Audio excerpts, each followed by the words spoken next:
The doctor slipped me a note that changed everything. It was only a small folded piece of paper pressed into my purse with a trembling hand. But the words on it would turn my world upside down. Don't go home. Run. That night, I discovered the family I had loved and sacrificed everything for was plotting to steal my freedom, my sanity, and every last dollar I had. My name is Martha Caldwell. I am 70 years old, and this is the story of how I stopped being a victim and became the woman they never expected me to be. I always thought family meant safety. When my husband and I adopted Benjamin at 2 years old, abandoned and alone, I believed God had entrusted me with a son to love. For decades, I worked tirelessly to give him the best of everything. I sacrificed my youth, my dreams, and even my friendships to ensure he grew up with stability.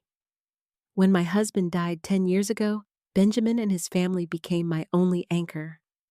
Eleanor, my daughter-in-law, smiled sweetly, and Olivia, my granddaughter, brought light into my days. I thought I was surrounded by love. That illusion shattered during a routine doctor's visit. Dr. Elliot Sterling had cared for me for years. He was a calm, trustworthy man, but that day his hands trembled as he examined me. His words felt strangely heavy when he said, "Your health is perfect. Many good years ahead." Then as I turned to grab my purse, he slipped the note inside. His eyes flickered with urgency. "Family isn't always what it seems," he added, forcing a smile. I walked out chilled to the bone, unsure whether to be grateful or terrified. At home, the atmosphere was unsettling. Benjamin, Eleanor, and Olivia were huddled together when I arrived, their conversation halting the instant I stepped through the door. Papers disappeared behind Eleanor's back, and Benjamin greeted me with a hollow smile. "How was the doctor, Mom?" he asked too quickly. "Perfect health," I replied, forcing cheer. But the glances exchanged between them told me everything. They weren't relieved. They were disappointed. That evening at dinner, the tension was suffocating. Every response was clipped, every glance cold. When I excused myself and retreated to my bedroom, I finally unfolded the doctor's note. My hands shook as I read, "Your family was here yesterday. They asked me to certify that you need special care. They want to put you in a nursing home and take your assets. Don't go home. Run." I sat frozen, the walls of my room pressing in on me. The betrayal was almost too much to process. Sleep was impossible. Every creak of the house set my nerves on edge. At 2 a.m., voices drifted from the kitchen. Quietly, I crept to my door and listened. Eleanor's voice was sharp with irritation. "The damn doctor won't cooperate. I told him she leaves the gas on that she forgets faces, but he insists she's fine." Benjamin's tone was calm, too calm. "We'll find another doctor, someone willing to sign the papers, and if that fails, we make her life so miserable she'll volunteer to go." Olivia's voice trembled. "But I need that money now. College won't wait."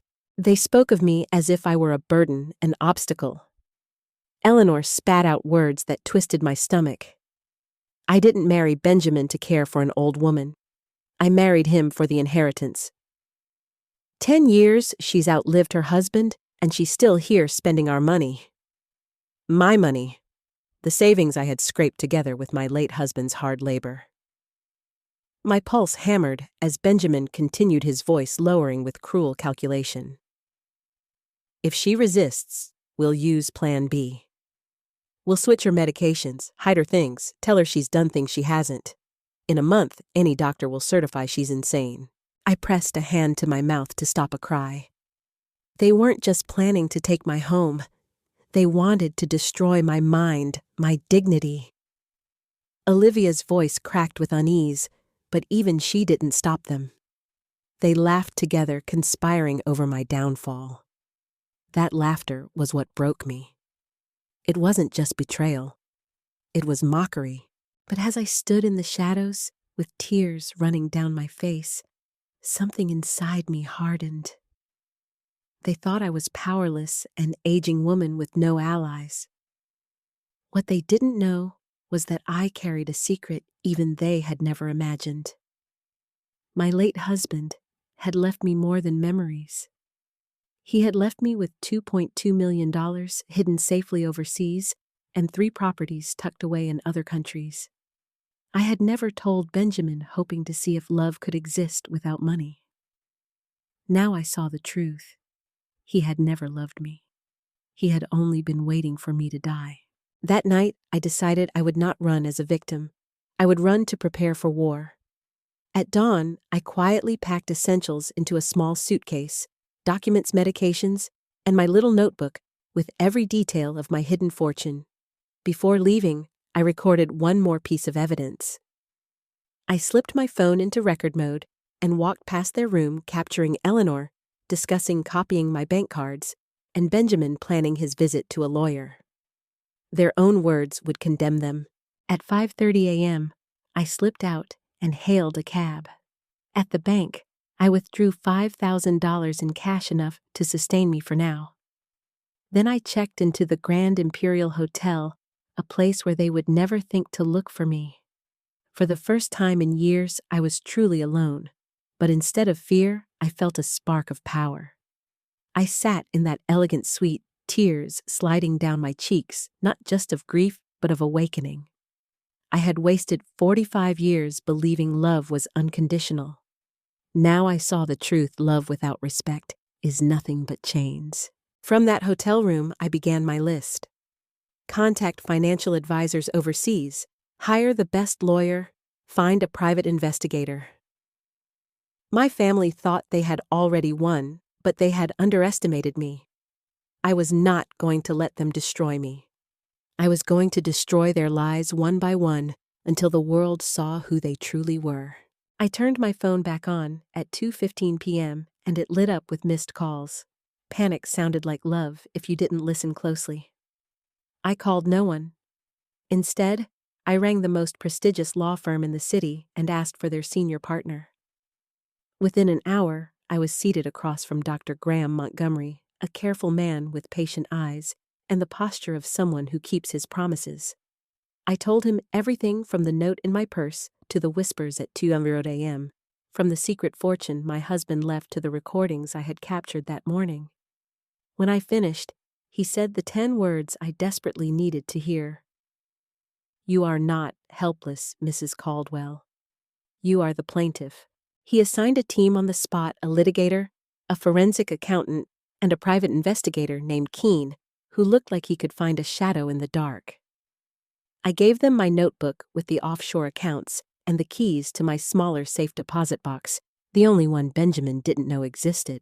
By 5:00 p.m., Keene had already called with his first findings: 6 months of suspicious credit activity, new cards opened in my name, and charges that read like a luxury calendar: fine dining, designer boutiques, weekend beach hotels.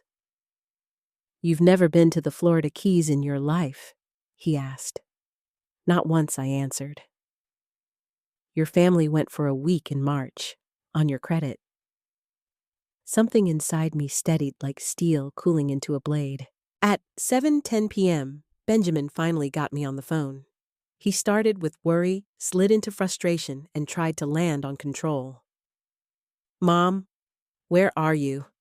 You're scaring us." "Benjamin," I said evenly, "I'm safe and quite busy. I do hope you haven't misplaced any of my medications." There was a long silence, then the smallest intake of breath. "Attell." He pivoted. "You're not yourself. We should see a specialist." "We will?" I said and pressed record. A specialist in elder abuse and fraud. The next morning, at 9:00 a.m., Keene arrived at the hotel with a neat binder. Eleanor had phoned my bank twice, impersonating me, he said. She had visited a pawn shop with my jewelry. He had photographs of the pieces on velvet trays. Benjamin had been unemployed for 8 months, buried in gambling debts well over $100,000. And Olivia had been messaging friends about my advanced condition to borrow money for Grandma's care. Each page of proof was another weight off my chest. I wasn't crazy. I was finally awake. Dr. Montgomery outlined a plan that felt both surgical and mercifully simple. We'd secure psychiatric evaluations from 3 independent doctors certifying I was of sound mind. We'd put every one of my local accounts behind legal barricades. And we would let my family take the next step themselves, because predators reveal themselves fastest when they believe the prey is cornered. They moved quickly. By the second afternoon, Benjamin had tried to access my accounts at my branch, claiming I'd had a psychotic episode. He was denied. That evening, Eleanor listed my antique secretary desk and 2 heirloom chairs on a local sales site. She attached photographs she had taken in my own living room. On the 3rd morning, Keene reported that the 3 of them had met a man named Paul Hayes, notorious in certain circles, for creating documents that looked like they had been born in a hospital file room. They are hunting a forged medical history, Keene said. And if they can't get it, they'll settle for a forged will. I sat with that for a long minute, then stood and dialed the hotel salon. When the world insists on casting you as frail, the first act of resistance is to look like the storm you are. By 1:30 p.m., my hair was shaped into a silver crown, my lips held color, and the emerald dress I chose made my spine remember what straight felt like.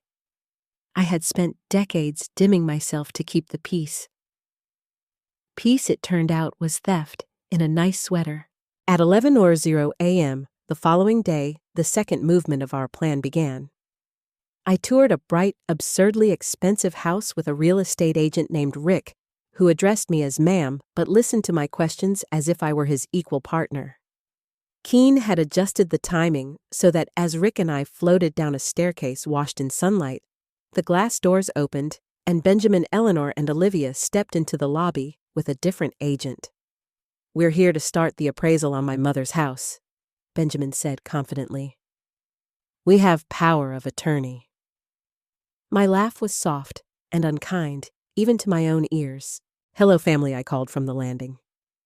The color drained from Benjamin's face. Eleanor's smile died mid-bloom. Olivia's eyes darted like a cornered fawn. I descended as slowly as the moment deserved. "Power of attorney?" I asked. "How ambitious of you, considering I never signed one." The other clients had turned to watch. Rick cleared his throat. "My agent, my witness." Eleanor tried sweetness. "Martha, you look wonderful. We were just selling a home you don't own," I offered. Benjamin reached for command again. "Let's handle this privately." "No," I said brightly. "Transparency is our friend." I called Dr. Montgomery from the lobby and with the speaker on requested that his associates arrive to document a family claiming legal control they did not have. As we waited, I played a sliver of my recording the line where Benjamin suggested switching my medications to hasten a diagnosis. It fell into the room like a stone into a still lake. Shock rippled from face to face. When the lawyers entered, 2 of them crisp suits, a notary behind, they asked for papers. Benjamin had none. Eleanor stammered about delays. Olivia swallowed hard and looked at her shoes. The notary took statements, the agents took notes, and the performance ended with the simplest curtain line. Without proof of authority, the senior associate said any attempt to sell Mrs. Caldwell's property is fraud. I thanked everyone, lifted my chin, and walked out into the noon light with my dignity wrapped around me like a shawl. Back at the hotel at 1:05 p.m., I stared at my reflection and understood the next step. It wasn't enough to win in silence. There are women like me in every neighborhood, grandmothers with soft voices and hard-earned savings one whispered away from vanishing into someone else's plan. So at 8:00 p.m., I opened my laptop, created a live channel, titled it plainly, and pressed Go Live. "Good evening," I told a handful of strangers who multiplied by the minute. "My name is Martha Caldwell. I am 70 years old. Tonight I will tell you what family can do and what we can do back." The comments streamed faster than I could read them. Hearts, prayers, strangers typing from kitchens and buses and quiet bedrooms. I told them everything in a voice that shook only once about Maria's death, about Alex burying his grief in work, about Leo's laughter fading, and about Ava's mask of perfection that hid a cruelty sharp enough to cut through a child. I held up the folded paper under the light of the webcam, its creases still sharp, the words plain for everyone to see. Table 8 add shrimp to the child's serving. My voice steadied as I said, "This was found under my grandson's chair." Someone wanted him gone. The live chat erupted, disbelief and fury rolling across the screen. For the first time since I found that paper, I didn't feel alone. By midnight, the video had crossed 10,000 views. By dawn, 40,000. And by the second day, reporters were calling the hotel. Dr. Montgomery advised silence, but I told him, no, the silence has cost too much already. At 3:15 p.m., I sat across from a young journalist with a microphone, Leo at my side, drawing in his notebook. I told the story again, softer this time, careful not to poison his ears with words heavier than his 7 years could carry.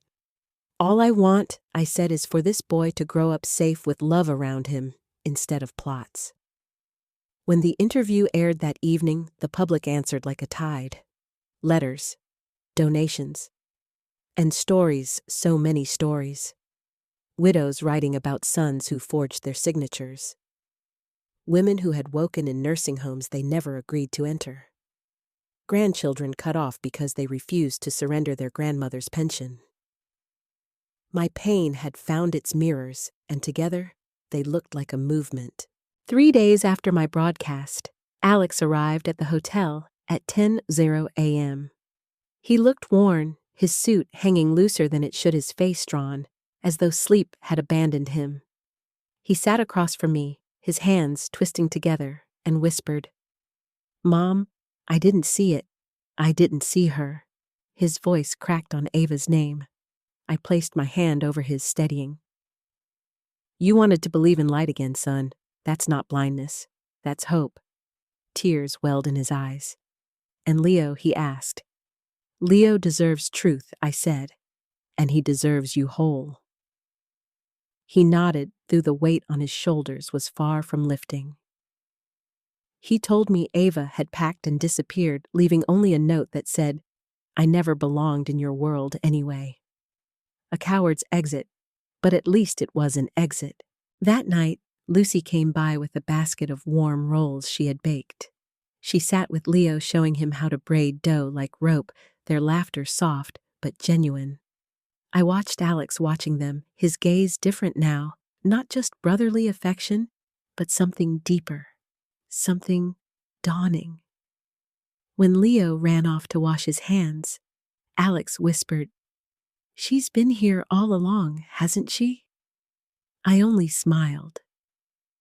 Some truths need no words. Weeks passed, and the storm slowly thinned into weather we could bear.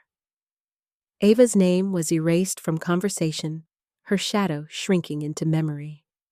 The courts moved in my favor, granting me full guardianship of my finances, reinforced by the evaluations that proved my mind was as sound as the steel I had forged inside myself. Benjamin, Eleanor, and Olivia did not return to challenge me. The evidence we had gathered was enough to remind them that sunlight burns. They vanished into their own corners, leaving me for once at peace. And then came the moment I didn't expect. One evening, around 8:40 p.m., as Leo lay asleep with his toy car beside him, Alex and Lucy sat across from me in the warm kitchen light. Alex took Lucy's hand, his voice trembling but firm. "Mom, I made so many mistakes. I nearly lost my son. But I don't want to lose what's in front of me now. Lucy has been the heart of this family when I wasn't strong enough, and I don't want to keep pretending." Lucy's cheeks flushed, her eyes cast down, but her smile told me what words hadn't yet. I reached across the table, placed my hands over theirs, and said, "Happiness doesn't come dressed in diamonds and lies. It comes in the hands that hold us steady when we're falling."